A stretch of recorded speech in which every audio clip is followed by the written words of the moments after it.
అందరికీ నమస్కారం. నా పేరు రమ. సాతియా 16వ భాగం. రచయిత గీతాంజలి గారు. We arrange a small party for you. Would you please join us అన్నారు అందరూ.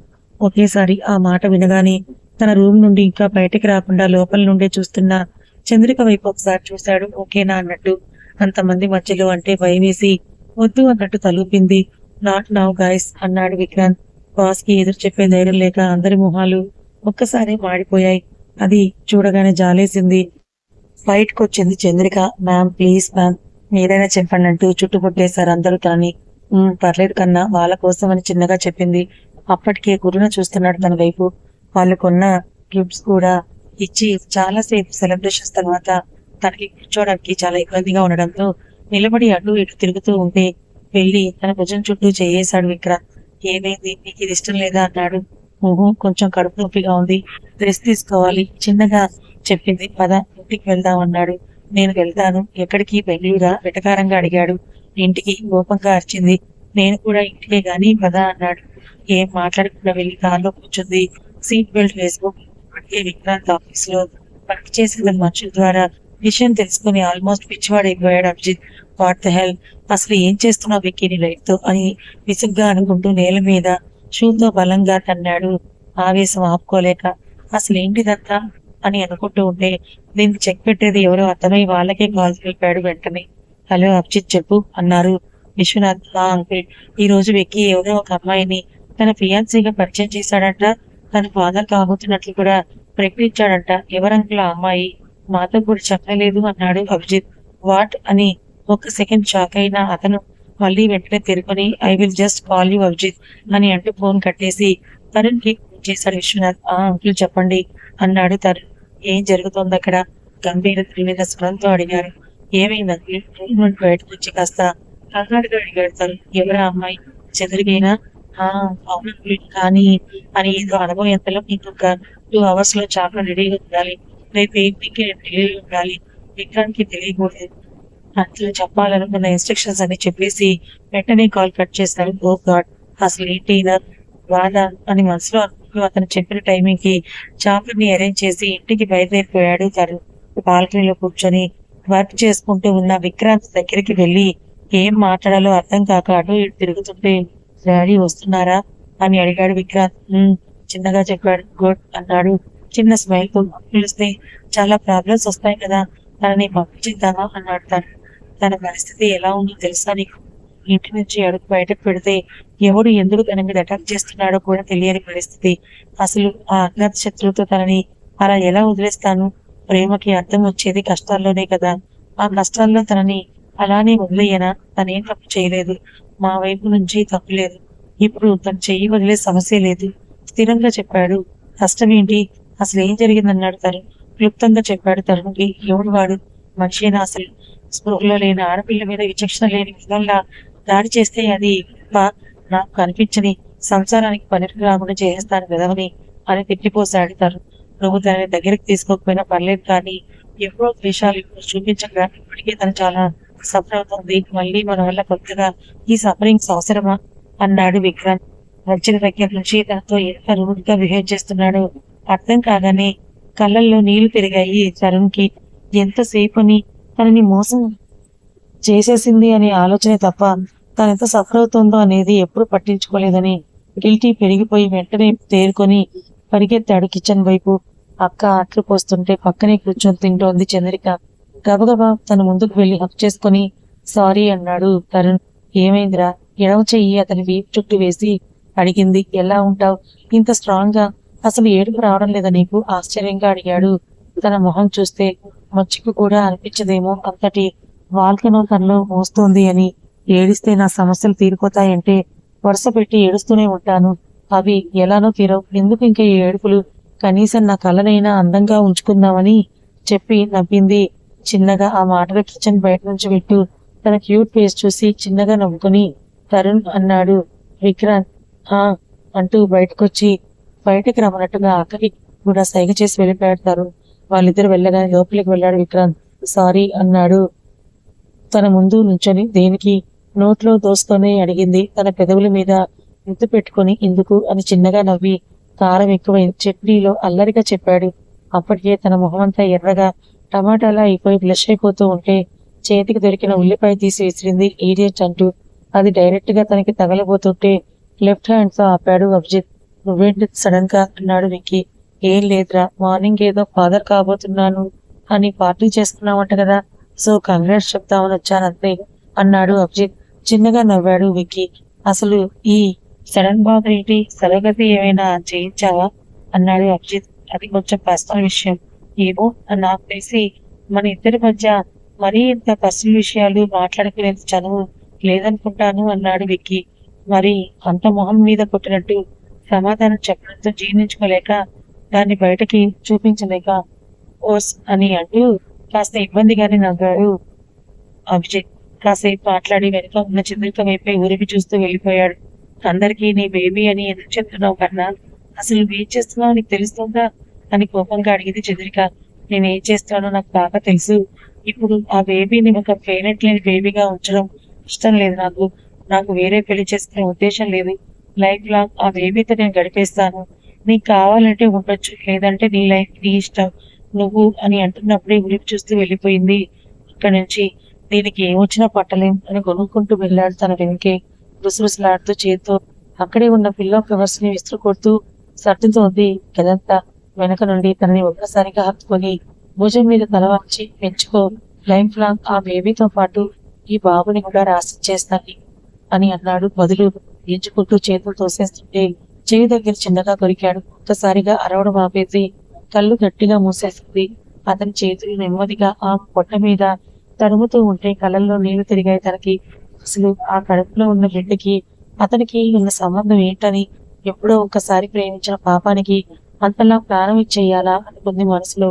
మ్యాడీ అంటూ లోపలికి వచ్చి వాళ్ళున్న పొజిషన్ చూసి సారీ సారీ అంటూ బయటకు వెళ్ళాడు తను. వెంటనే విక్కీని వెనక్కి నెట్టేసి పక్కకు వెళ్ళిపోయింది చంద్రిక. ఏంట్రా అన్నాడు విక్కీ. ఏం లేదు సార్, మీరు వెళ్ళండి, నేను చూసుకుంటాను ముసిముసిగా నవ్వుకుంటూ చెప్పాడు. మీ అక్కకి అంత సీన్ లేదు కానీ ఎక్కువ ఫీల్ అవ్వకు బామ్మర్ది అన్నాడు విక్కీ. అది కాదు, నాకు ఆ అర్థం భాస్కర్ గారి మీదనే డౌట్. ఎంక్వైరీ చేయిద్దామా అన్నాడు తను. నేను ఆల్రెడీ మార్కెస్ తో మాట్లాడాను. తను ఆల్మోస్ట్ 1 వీక్ నుంచి ఇదే వర్క్ మీద ఉన్నాడు. చూద్దాం అన్నాడు విక్కీ. అసలు అలా ఎలా, నాకేం అర్థం కావట్లేదు. తన మీద ఇంత పగ ఉండడానికి తనే బిజినెస్ ఉమెన్ కాదు కదా, పెద్దగా ఎమోషనల్కి వెళ్ళే టైప్ కూడా కాదు. ఎందుకు తన మీద ఎంత పగ పట్టేశారు పాపం, ఎంత కష్టపడింది ఒక్కతే అన్నాడు తరుణ్ బాధగా. అదే తన వెళ్ళిపోవడం. తన కాక ఇంకెవ్వరు ఈ పరిస్థితుల్లో ఉన్నా ఒక్కసారి కాకపోతే ఒక్కసారైనా ఆగిపోతారు. కానీ తనలా కాదు. వాడి దౌర్జన్యం, లైఫ్ థ్రెట్స్ కానీ తనకి భయాన్ని ఇంగలేకపోయాయి. ఐ యాక్సెప్ట్, చావునంత దగ్గరగా చూసినప్పుడు మనిషికి జీవితం మీద ఆశ పుడుతుంది, కానీ తనలో ఒక కొత్త కాన్ఫిడెన్స్ చూశాను. ఈ ధైర్యమే తనతో నన్ను పిచ్చి పిచ్చిగా ప్రేమలో పడేసేలా చేస్తుందన్నాడు విక్కీ. రేపు మీ డాడీ వస్తున్నారు, తనని ఏమైనా అంటారేమో, అట్లీస్ట్ ఇన్నేళ్లు నీకు దూరంగా వెళ్ళిపోయినందుకు అయినా నిలదీస్తారేమో అన్నాడు తను. ఇన్ని రోజులు అసలు తను ఎందుకు నాకు దూరంగా వెళ్ళిపోయిందని ఒక డౌట్ ఉండేది. దానికి నేను అంటే ఎంత పిచ్చో నీకు వేరేగా చెప్పాలా, ప్రేమ కాదట, ఆకర్షణట అని నవ్వి, అరే ఆ రోజు నేను అమెరికాకి వెళ్తున్నప్పుడు దాని కళ్ళలో నీరు చూస్తేనే ఎవరికైనా తెలుస్తుంది ఎంత పిచ్చిగా నన్ను ప్రేమిస్తోందో. నేను దూరం అయిపోతానని భయం దాని కళ్ళలో నేను చూస్తాను. అది నేను దూరంగా వెళ్తున్నాను అనే బెంగ ఏమో అనుకుని రైట్ తీసుకున్నాను. I'm wrong. ఒక్కసారి ఒక తప్పుడు స్టెప్ తో తనని దూరం చేసుకున్నాను. ఈసారి చేసుకోను. పెళ్లికి ముందే మా గురించి మొత్తం చెప్పింది ఆ భార్గవ్ గారితో. అయినా వాడు పెళ్లికి ఒప్పుకున్నాడు అంటే ఖచ్చితంగా ఈ రేపుకి వాడికి సంబంధించింది కాదు, ఇంకెవరో ఉన్నారు తన మీద నిండా పగతో. అది తెలుసుకోవాలి మనం. వాడు ఎంతటి క్రిమినల్ అయినా మనకి ఎక్కడో ఒక దగ్గర చిన్న క్లూ అయినా ఊరుతాడన్నాడు విక్కీ. సరే వెళ్ళి పడుకోపో, మొహం అలా పీకిపోయిందన్నాడు విక్కీ. నీదేమైనా సూపర్ స్టార్ మహేష్ బాబు మొహం అనుకుంటున్నావా ఏంటి? తమ ఫేస్ కూడా అలానే ఉంది సార్, మీరు కూడా వచ్చి పడుకోండి అన్నాడు సెటైరికల్ గా. వస్తున్నాను చిన్నగా నవ్వి వెళ్ళాడు విక్కీ.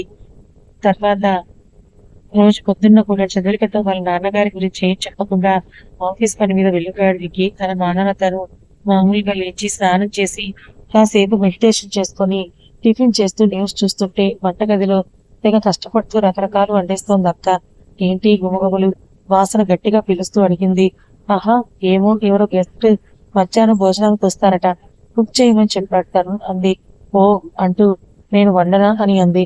అసలు నీకిప్పుడు చాయ్ పెట్టడం కూడా వచ్చేది కాదు కదా, ఎలా వచ్చాయి ఇవన్నీ? నవ్వుతూ అడిగింది. అవసరం అన్నిటినీ నేర్పిస్తుందంటారు కదా. అలానే జాయిన్ అయిన తర్వాత హోమ్ లో ఉంచారు. సో ఇల్లు తీసుకొని షిఫ్ట్ అయ్యాను. రోజు బయట తింటే హెల్త్ పాడవుతుంది. సో గుర్తొచ్చింది, యూట్యూబ్ చూస్తూ రకరకాలు తగలెట్టి మరీ నేర్చుకున్నాను అని నవ్వింది చిన్నగా. హహా అంతేనా అంటూ చికెన్ ముక్కలు తీసి కడుగుతుంటే, చికెన్ నాకు వదిలేయ్, మిగతావి నువ్వు చూసుకో అని అంది. అబ్బో మీకు అన్నగారికి ఇష్టం అనా? ఆట పట్టించింది నవ్వుతూ. అలా ఏం లేదు, కంగారుగా చెప్పింది. కొయ్ కొయ్ అని నవ్వుతూ, ఇదిగో నీ చికెన్ ముక్కలు, నీకు నచ్చినట్టుగా చేసుకో అని చెప్పింది. మధ్యాహ్నం లంచ్ టైంలో ఇంటి ముందు కారాగింది. రాయలుగా దిగి లోపలికి వెళ్లారు విశ్వనాథ్ రెడ్డి. హాల్లోనే టీవీ చూస్తూ కూర్చున్న చంద్రిక అతని వైపు చూడగానే అప్రయత్నంగా లేచి నుంచుంది. ఒక్కసారి చుట్టూ పరకించి చూసి వెళ్ళిపోయారు ఆయన లోపలికి. ఈయనొచ్చారేంటి మనసులోనే కంగారు పడిపోయింది చంద్రిక. అతని లోపలికి వెళ్ళిన 5 నిమిషాలకే లోపలికి వచ్చాడు తరుణ్ వెక్కి. లంచ్ చేసావా? రావడమే అడిగాడు తనని.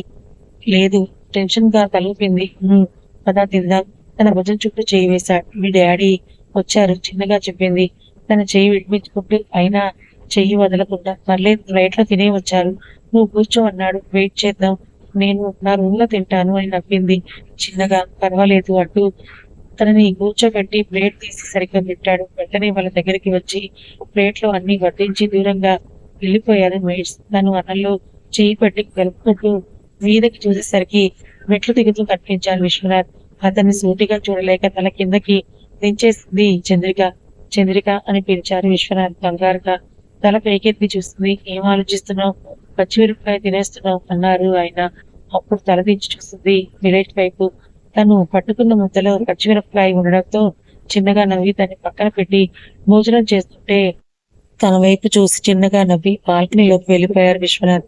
భోజనం అయ్యాక టాబ్లెట్స్ ని చేతికి ఇచ్చి వాటర్ ఇచ్చాడు. వేసుకుంటాను చిన్నగా చెప్పింది. పర్లేదు అని టిష్యూ తీసి తనకిచ్చి పైన తన రూమ్కి వెళ్ళాడు విక్కీ. తను వెళ్ళాక కాసేపు అటు ఇటు తిరిగి తను కూడా వెళ్ళింది పట్టుకోవడానికి. అంటూ ఎందుకైనా నిద్ర రాకపోతూ ఉంటే లేచి వెళ్ళింది బాల్కనీలోకి. పక్కనే తిరుగుతున్నదని చూసి నవ్వి పక్కకు వెళ్తుంటే తన వెనకే వచ్చారు విశ్వనాథ్. చంద్రిక అంకుల్ చెప్పండి అంది. వెనక్కి తిరిగి సారీ తన చేతులు పట్టుకొని చెప్పారు. సెకండ్ చేష్టలు అయింది. మీరు నాకెందుకు సారీ చెప్తున్నారు అంకుల్? కంగారుగా అడిగింది చంద్రిక. సారీ ఎందుకు చెప్తున్నాను నీకు తెలియదా అన్నాడు విశ్వనాథ్. తెలియదన్నట్టు తలూపింది. నీకు నీ కన్నయ్యని దూరం చేసినందుకు అనగానే కళ్ళు పెద్దవి చేసి చూసింది. నేను మీ ఇద్దరిని దూరం చేసిన విధి కలిపిందిగా. నీ కడుపులో ఉన్న మా వారసుడి పిల్లల్లో వాడికి ఏం తెలుసు? నిండా 4 లేని అబ్బాయి దూరం అయితే మర్చిపోతాడని అనుకున్నాను, కానీ ఆ దూరం వాడిలో ఇంత చిన్న మార్పుని కూడా తీసుకుని రాలేదు. ఈ 6 ఏళ్లలో కొన్ని వందల సార్లు ట్రై చేశాను. ఏమో వాడు మారడానికి. వాడు మారలేదు. తన సంతోషం నీతోనే ఉందని అర్థమైంది, కానీ నీ దగ్గరికి రావడానికి ఏదో అహంకారం. అరే, నా వయసులో సగం కూడా లేని పిల్ల తానిచ్చిన మాటగా కట్టుబడి ఉన్నప్పుడు నేనెలా తగ్గుతాను అనే అహంకారం. అందుకే రాలేదు నీ దగ్గరికి.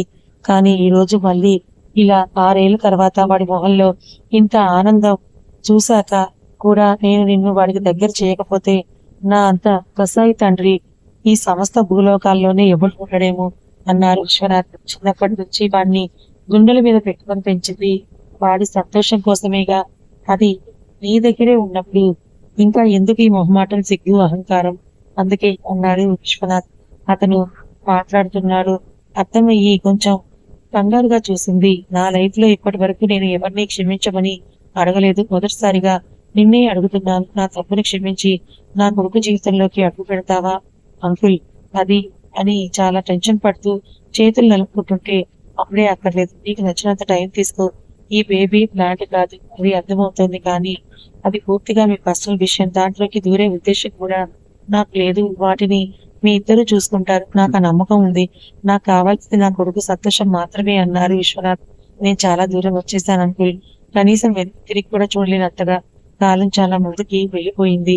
మానసికంగా 6 ఏళ్ల క్రిందనే ఆగిపోయిన బ్రతుకు అయితే బ్రతకాలి కదా అంకుల్. మీరు ఏం బలి అవ్వకండి. నేను తనతో మాట్లాడి తనకి పెళ్లి సెట్ చేసే వెళ్తాను. నేను లేకపోయినా తను హ్యాపీగా ఉండేలా చూసుకుంటాను. చిరునవ్వుతో చెప్పి వెనక్కి తిరిగి చూడకుండా రూమ్ కి వెళ్లి వెక్కి వెక్కి ఏడ్చింది చంద్రిక. హనుమంతుడు కూడా మొయ్యలేని బరువు ఆ మనస్సు మోస్తోందని ఎవరికీ తెలియదు కదా. అతనికి కూడా ఆమె కళ్ళల్లో ఏదో చెప్పలేని భావం కనిపించింది. అసలు ఏం జరుగుతోంది అని చిరాకు ఎక్కువైపోతూ ఉంటే ఢిల్లీలోనే ఉన్న వాళ్ళ మధ్య ఉన్న గొడవలు తీరిస్తే తీరేది కావని, వాటిని వాళ్ళు మాత్రమే తీర్చుకోగలరని అర్థమై ఇండియాలో ఉన్న ఇంపార్టెంట్ పనులన్నీ కూడా చూసుకుని మళ్ళీ రిటర్న్ వెళ్ళిపోవాలని నిశ్చయించుకున్నారు విశ్వనాథ్. రోజులు అలా గడిచిపోతూ ఉన్నాయి. ఒక రోజు రాత్రి వర్గయ్యి బెడ్ మీద నుంచి లేచి బాల్కనీలోకి నడిచి ఖాళీ రోడ్ వైపు చూస్తూ ఉన్నాడు విక్కీ.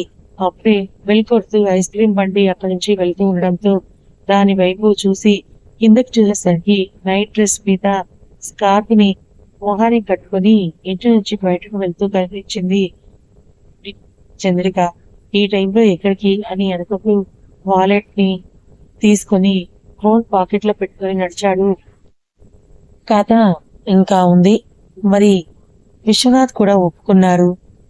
మరి విక్రాంత్ ప్రేమని చంద్రిక అంగీకరిస్తుందా లేదా? మరో పక్క తన కడుపులో ఉన్న బిడ్డకి తండ్రి ఎవరని మీరు అనుకుంటున్నారు? గెస్ చేసి కామెంట్ చేయండి. కథను లైక్ చేయండి, షేర్ చేయండి.